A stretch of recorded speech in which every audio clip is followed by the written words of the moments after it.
নমস্কার বন্ধুরা, আশা করি তোমরা সবাই খুব ভালো আছো। আমিও খুব ভালো আছি। আজকে তোমাদের দেখাবো পনির ফুলকপি রেসিপি। পনিরগুলোকে ভালো করে ভেজে নেব। ওই তেলে দিয়ে দেবো জিরে ফোড়ন, তারপরে দিয়ে দেবো আলু আর ফুলকপিটা দিয়ে ভালো করে ভেজে নেব। আর হ্যাঁ, শুকনো লঙ্কা ফোড়নও দিতে হবে।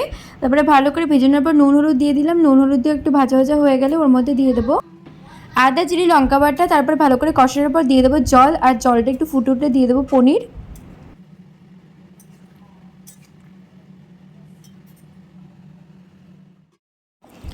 আর লাস্টে নামানোর আগে দিয়ে দেবো গরম মশলা। তো এইভাবে একদিন বানিয়ে দেবো, তোমাদের খুব ভালো লাগে। আজকের এই রেসিপিটি কেমন লাগলো অবশ্যই কমেন্টে জানিও। আর আমার ভিডিওটি ভালো লাগলে অবশ্যই আমার চ্যানেলটিকে সাপোর্ট করো। তোমরা ভালো থেকো, বাই।